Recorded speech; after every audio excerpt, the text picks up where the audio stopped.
Hola amigos, bienvenidos a un nuevo video. Mi nombre es Iván Calle, me encuentro acá en División Colombia. La empresa División Colombia está ubicada en Medellín. Tenemos tienda física donde vendemos detectores de metales. Yo me encargo de la venta y asesoría en los detectores de metales, donde reciben el mejor respaldo, no solo para vender, sino siempre, después de que compran un detector van a tener asesoría permanente. Les voy a presentar a mi compañero el día de hoy. Muy buenas tardes, yo soy Andrés Suárez Gómez y yo también trabajo en División Colombia. Yo soy el encargado de la parte de las redes sociales y la publicidad. Y entonces hoy tenemos a nuestro compañero Iván, que es el asesor experto en detectores de metales, y él tiene un gran recorrido en todo este cuento. Entonces es por eso que consideramos que él es la mejor persona para responder todas esas preguntas que nosotros como aficionados del detectorismo nos hacemos en algún momento a la hora de comprar un detector de metales. Correcto. Iván, entonces para empezar, ¿cómo funciona un detector de metales? ¿De qué se trata? Bueno, para no enredarlos, porque sé que cuando no sabemos nada de detección es un poco complejo, lo principal que deben saber es que un detector de metales emite una onda electromagnética que al encontrarse con un metal en su alcance de recorrido se devuelve y en la pantalla me da una indicación. Si el detector no tiene pantalla, me da una indicación sonora entonces. Entiendo, Iván. Y por ejemplo, ¿cuáles son esas partes de un detector? Bueno, tomemos el Garrett Ace Apex y les vamos a resumir. Todos los detectores de metales deben tener una bobina, deben tener su vástago que me va a fijar la bobina a la caja de control, deben tener la caja de control que va a procesar la información que recibe de la bobina, donde van a encontrar información como carga de batería, sensibilidad, volumen se aplica, parámetros de discriminación se aplica, y otra cosa muy importante es el apoyabrazo. Si un detector de metales no tiene apoyabrazo, será muy tormentoso o muy difícil tratar de detectar después de 5 minutos, así que lo deben tener. Y entonces cuando hablamos de frecuencia, he escuchado que dicen frecuencias altas, frecuencias medias, frecuencias bajas. ¿Eso en qué influye a la hora de detectar metales? Bueno, cuando hablamos de una frecuencia baja, normalmente estamos hablando de una frecuencia de 5 kHz o menos. Es una frecuencia que me sirve para llegar profundo con objetos grandes. Cuando hablamos de una frecuencia media que está en promedio de 8 a 10 kHz y hasta 15 aproximadamente, es unas frecuencias ideales para la búsqueda de monedas, joyas y reliquias poco profundas. Ya cuando hablamos de frecuencias altas, debemos tener en cuenta las frecuencias superiores a 20 kHz. Ese tipo de frecuencias, ¿para qué me sirven? Para detectar pequeñas joyas y pepitas de oro de un tamaño muy diminuto, pero hay que tener en cuenta que a mayor frecuencia, mientras la frecuencia sea más alta, va a tener mucha sensibilidad pero muy poca profundidad. Yo he notado que en este tema de la frecuencia hay muchos conceptos. Por ejemplo, también aparece esto de monofrecuencia, multifrecuencia. ¿Esto también cómo influye en la detección? Bueno, cuando hablamos de un detector monofrecuencia, utilicemos esa palabra. Cuando un detector es monofrecuencia es porque está programado específicamente con una única frecuencia de trabajo, y esa frecuencia se calcula o se programa de tal manera dependiendo del uso del equipo. Si yo voy a buscar monedas o joyas en un parque, no voy a utilizar una frecuencia demasiado alta ni tampoco demasiado baja, una frecuencia intermedia entre 8 a 15 kHz más o menos.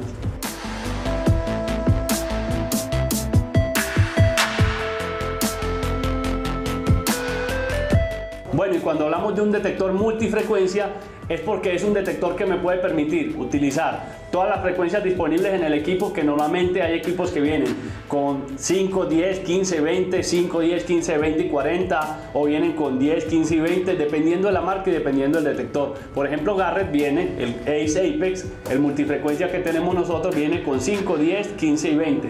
Con las frecuencias bajas puedo llegar a más profundidad con objetos grandes, y con las frecuencias altas puedo utilizar para la búsqueda de pepitas de oro y monedas o joyas muy pequeñas.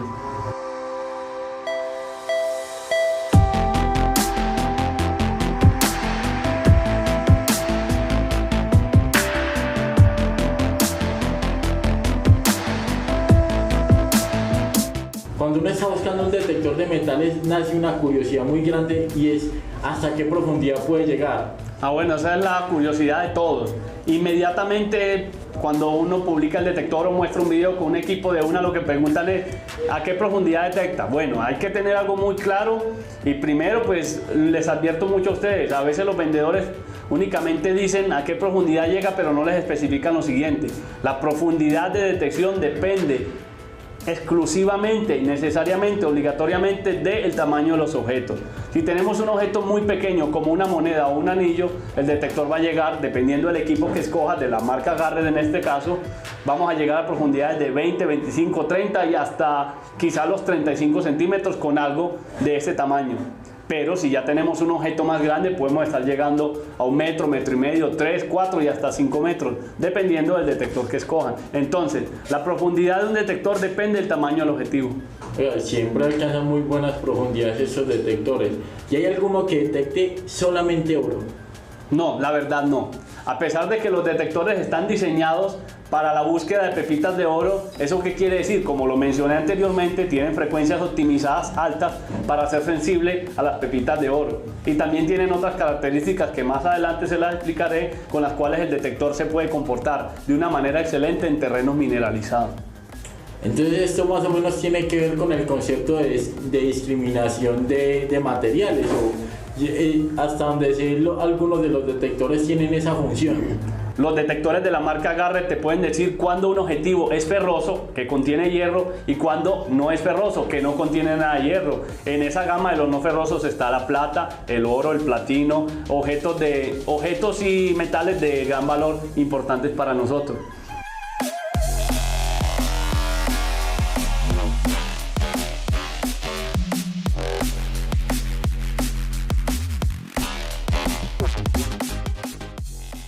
Iván, he oído hablar de la mineralización. ¿Eso en qué consiste? Bueno, la mineralización, para no enredar a la gente, son los suelos que tienen alto contenido ferroso. Por ejemplo, ¿han visto algunos desiertos? Yo sé que en algunos documentales ven esos suelos rojos. Bueno, cuando esos suelos son altamente mineralizados, que contienen mucho contenido de hierro, le va a costar al detector penetrar profundo. ¿Por qué? Porque esos suelos me van a reflejar la onda electromagnética de una manera más rápida y más brusca. Además de la mineralización, hay que tener en cuenta algo muy importante, de lo que muchos a veces no hablan, y es la conductividad. Cuando un suelo es altamente conductivo, me va a generar un inconveniente similar al de la mineralización. Por ejemplo, las arenas de playa, digamos, entrando un poquito en el agua salada, en arenas de ríos que están húmedas, me van a generar que el detector me marque señales erráticas. Entonces hay detectores de la marca Garrett que tienen la capacidad de eliminar todas esas anomalías para que puedan penetrar más profundo y encontrar solamente los objetos metálicos. Bueno, ¿y qué tipos de objetos se pueden encontrar con estos detectores? Los que busco yo, los que puede encontrar cualquiera. Cualquiera, sí señor. Bueno, pues apuntando a la gran gama de elementos que podemos encontrar, por ejemplo, en un bañadero o en una playa, joyas, anillos, relojes, gafas, cadenas, hay demasiados elementos de oro, de plata, relojes valiosos que pueden estar por ahí. Volvemos al tema de los suelos mineralizados. En esos suelos están las pepitas de oro, la gran mayoría de las pepitas de oro. También en arenas de ríos hay pepitas de oro y eso es en suelos conductivos. También hay que tener en cuenta eso. Y otra cosa muy importante, la búsqueda de tesoros o elementos que fueron enterrados por otras personas y están ahí, a veces a poca profundidad o a veces un poquito más, pero que pueden ser muy valiosos. Sí, eso es muy bacano, uno irse por un lugar donde tiran charco, encontrar cadenas de esas bien grandes. O qué tal que de pronto en una casa antigua te encuentres unas monedas. Y las monedas sean bien costosas. O por ahí un entierro con dinero de pronto. Bueno, de aquí me nace otra pregunta con lo de los entierros oiga, ¿qué hay de las huacas? Con eso podemos encontrar huacas. Bueno, con respecto al tema de las huacas, es una pregunta que se hace todo el mundo y la gran mayoría de las personas compran un equipo esperando encontrar una huaca. Primero definamos qué es una huaca, es un enterramiento indígena. Casi siempre, el 99% de las veces, las huacas están enterradas a más de 1 metro de profundidad. Muchas tienen metales, otras no, pero a veces las que tienen metales tienen objetos muy pequeños. Entonces, como le mencioné, para que un detector llegue profundo necesitamos objetos de gran tamaño. Entonces, si hay un entierro con una nariguerita de oro pequeña, el detector no va a ser capaz. Bueno, y cuando uno tiene unas necesidades diferentes, es decir, meterse al agua, detectar allá, ¿qué posibilidades tengo con uno de estos equipos? ¿De pronto se dañan si los sumerjo? ¿Qué tan sumergibles son? Todos los equipos de Garrett tienen la posibilidad de sumergir su bobina, todos, sin excepciones, todos pueden sumergir su bobina. Hay unos que no pueden sumergir su caja de control, pero los de la serie AT se pueden sumergir totalmente en el agua hasta 3 metros de profundidad. Dentro del agua existen muchas posibilidades, como te mencionaba, joyas, monedas, anillos, cadenas, relojes, gafas, navajas, muchas cosas que se pierden dentro del agua. ¿Y puede haber alguno como para más profundidad o para, digamos, por ejemplo, ese de la serie AT me serviría para el mar?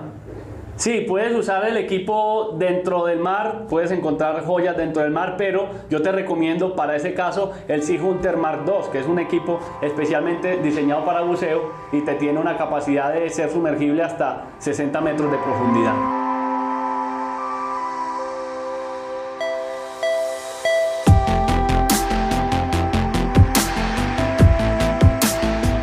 Y cuando hablamos de los detectores, uno se pregunta, ¿ve qué usos tiene? Bueno, hay una gran cantidad de usos aparte de la búsqueda de tesoros. Hay muchos usos que le podemos dar a los equipos. Uno de los usos, no sé si por ahí hay un video donde un cliente nos llamó que había perdido las llaves de una motocicleta en un lote y fui a buscarle las llaves y las encontramos. Ese es un uso muy importante. ¿Cuántas personas no pierden llaves? Pierden de pronto documentos y están metidos en una billetera y contienen metal, o a veces también pueden estar perdiendo las llaves de la casa. Entonces ese es un uso. Otro, buscar joyas, monedas, reliquias en el agua, en un parque, buscar tesoros, monedas valiosas, buscar también pepitas de oro en los lechos de los ríos o en terreno mineralizado. Bueno, también se pueden utilizar en el ámbito militar para el tema de búsqueda de minas antipersonales. Todas esas minas contienen metal, entonces no les digo que lo compren para ir a buscar minas, pero que puede servir, sí, porque eso es muy peligroso. Déjenselo al ejército, ustedes no vayan a comprar un equipo para eso.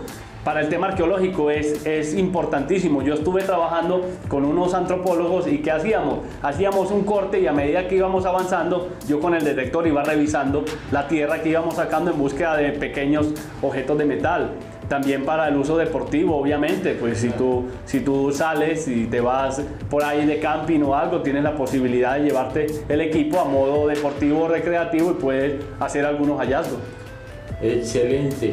Y por ejemplo, yo he notado que entre ustedes tienen como cierto lenguaje. El que se vuelve detector empieza a adoptar un lenguaje y por ejemplo una palabra muy común es objetivo y objetivo no deseado. ¿Eso qué significa? Bueno, hay que mirar primero el contexto que estemos haciendo. Si yo estoy en un parque, mis objetivos no deseados son las cosas de hierro. Yo no voy a querer encontrar nada de hierro en un parque porque yo lo que voy es por monedas y joyas.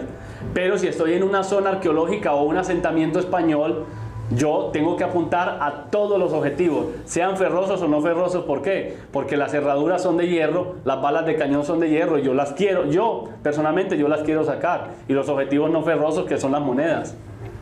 Eso es verdad. Y uno viendo tantos usos que tienen los detectores, tantas posibilidades que tienen, todo lo que se puede encontrar, uno se pregunta, ¿eso podrá ser un trabajo o es simplemente un hobby? Bueno, para los que no saben, les resumo. Yo trabajé durante 13 años en el gremio de las motos y mi hobby era la detección. Abandoné o me salí del todo de las motos y ahora trabajo con los detectores. Mi hobby ahora son las motos, pero mi trabajo principal es la detección. O sea que se le convirtió su pasión en un trabajo, entonces claro, animado a trabajar, ¿cierto? Diario, así es.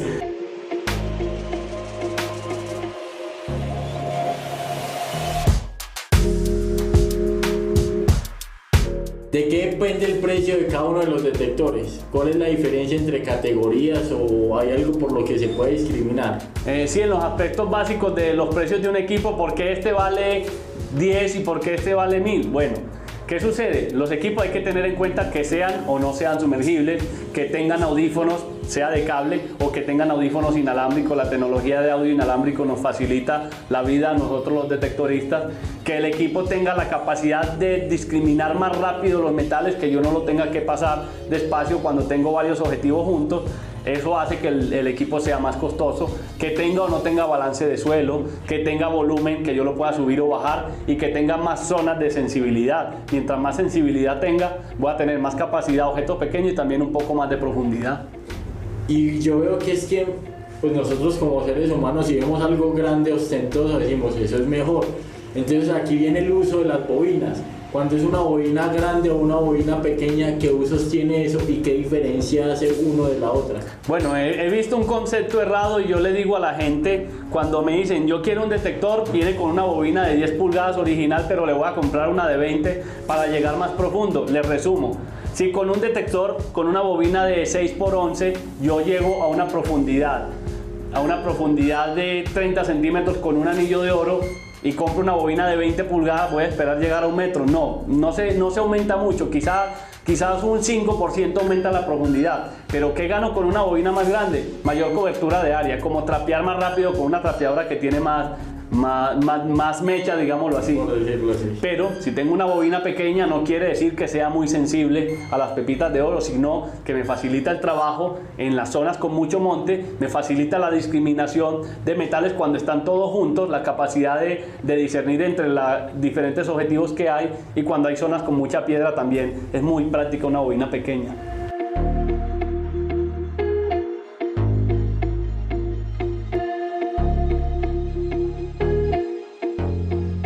Iván, digamos que yo me quiero ir para el monte y me voy a ir 2, 3 semanas por decir algo. ¿Cómo es el tema de las baterías? ¿Cómo puedo recargar allá o qué tipo de baterías usan los detectores? Bueno, normalmente la gran mayoría de los equipos Garrett utilizan baterías AA. El original de fábrica viene con AA alcalina Duracell, que tiene una autonomía de 15 horas más o menos, pero el de la serie Apex, el Ace Apex con audífonos o sin audífonos, viene con una batería de litio interna recargable. Esa batería de litio también tiene una autonomía de 15 horas. Pero ¿qué pasa? Si usted compró este equipo y se fue para el monte y no tiene cómo recargarlo porque no puede sacar la batería, ahora en el mercado hay muchas pilas portátiles recargables y ya vimos que podemos recargar, yo hice la prueba, podemos recargar 2 veces este equipo, o también pueden comprar una celda solar que viene incorporada ahí y con eso van a tener batería para siempre en el equipo. Claro, esos paneles solares sí que ayudan y son económicos. Claro, eso debe ser una cosa muy económica. Hoy en día la tecnología ha avanzado mucho. Demasiado. Es más económico. Y aquí viene otra pregunta muy importante para todos nuestros clientes, la cuestión de la legalidad. ¿Es ilegal portar un detector? ¿Necesita un permiso, un salvoconducto? ¿Llevarlo en el carro es ilegal? ¿Estarlo usando es ilegal? Yo creo que nos hemos metido en un cuento de la filosofía malandra, digámoslo así. Pensar que tener un detector inmediatamente me hace a mí delincuente. Pero yo pregunto, ¿qué delito estás cometiendo tú? ¿Qué delito estás cometiendo tú cargando un detector en un carro? No estás cometiendo ningún delito. Tener un detector de metales no es delito, para nada. Tampoco que el detector sea como un arma que necesitas un carnet sí o sí, entonces te vende el detector con un carnet para aporte. No, esto no es ningún elemento cortopunzante, esto no es ningún elemento explosivo, ningún elemento que contenga químicos, no, es simplemente un elemento de recreación.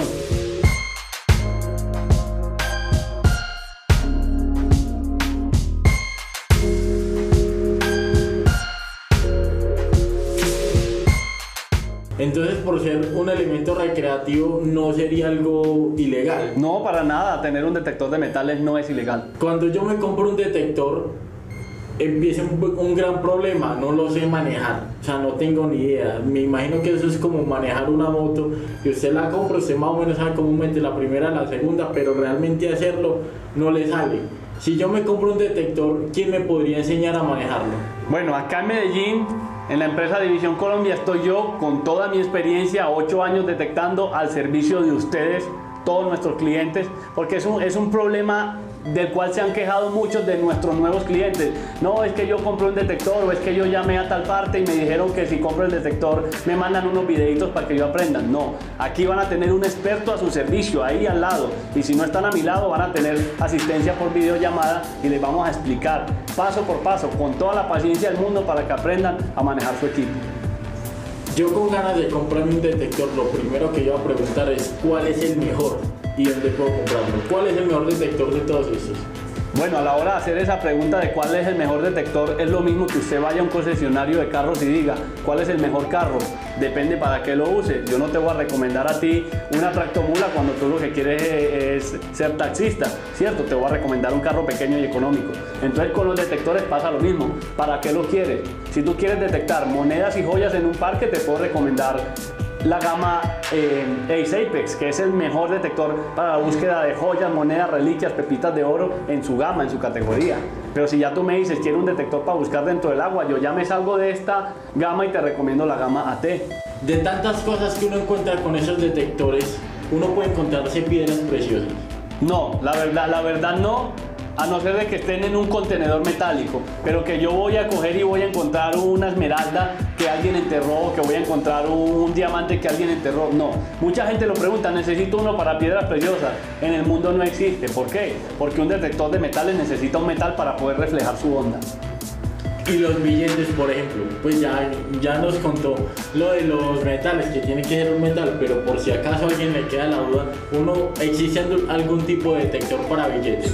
No, porque no conozco el primer billete que contenga algo metálico de gran tamaño. Quizá la banda magnética que trae es pequeña, pero no alcanza a reflejarme ninguna onda electromagnética. Entonces el billete, igual que la piedra preciosa, tiene que estar en un contenedor metálico. Si no, el billete por sí mismo, pasándolo acá, no lo va a detectar. Excelente, Iván. Yo creo que esas serían mis dudas y las dudas de algunos de nuestros compañeros, nuestros clientes, amigos, de nuestros mineros, de nuestros detectoristas. Claro. Pero sin embargo, si alguno de ustedes le queda alguna otra duda, pues que nos la comente, que la deje en los comentarios y así podremos resolverla. Yo creo que con tantos años de experiencia usted ya tendrá un muy buen recorrido y esperamos más videos suyos en el canal de Detectores Antioquia. Pues sí, para mí ha sido muy grato trabajar con División Colombia porque me han brindado la oportunidad y me han brindado el apoyo que yo en realidad estaba deseando para poder tenerles a ustedes la mejor asesoría y los mejores detectores de metales de la marca Garrett en un solo lugar. Aquí en la tienda División Colombia encuentran todo. Muchas gracias, Iván. Así que vamos pues. Saludos a todos. Saludos.